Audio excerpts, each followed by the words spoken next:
Okay, assalamualaikum warahmatullahi wabarakatuh. Nandito po kami sa istasyon ng tren. Itong video na po na to ay ito po yung pagpunta namin ng Makkah dahil nakabakasyon yung asawa ko at niyayan niya kami pumunta ng Makkah para makapag-umrah. At nung umuwi kami ay tinry namin sumakay ng tren dahil sa tagal ba namin taga dito kami sa Jeddah ay nandito rin yung tren ay hindi pa kami nakatry sumakay nito kaya itinry namin, pero mahal guys pag dito kayo bumili ng ticket mismo sa tren. Wag po kayo bumili dito mismo sa tren, sa stasyon ng tren ng ticket.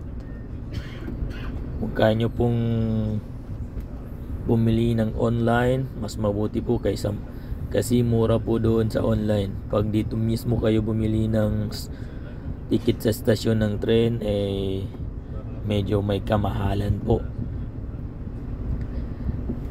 Mas mabuti na po sasakay na lang ng taxi kaysa tren pag dito po kayo bumili mismo sa estasyon ng tren ng ticket. At ayan po guys, napakaganda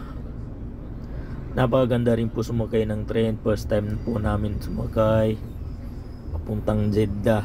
Oh my God! Kaya napakabilis po ng tren na to. Ilang minuto lang ay dumating na kami ng Jeddah.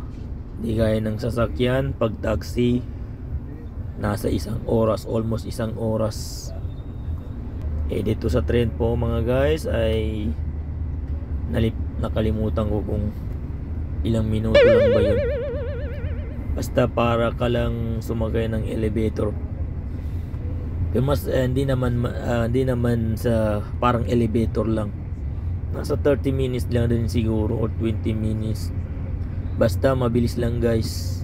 Kalimutan ko na kung gaano kabilis, pero tignan nyo na lang dito sa video kung gaano kabilis.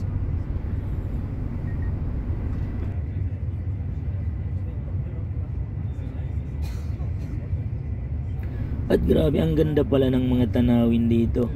Lalo na siguro guys pag maraming damo yan. Pag madamo yan, ang ganda siguro. Tinubuan din ng damo yan guys, pero namatay na kasi hindi na umuulan. Kita nyo mga puti na yan, mga damo yan guys, yung mga yellow na yan. At hanggang dito na lamang yung ating video. Wassalamualaikum warahmatullahi wabarakatuh.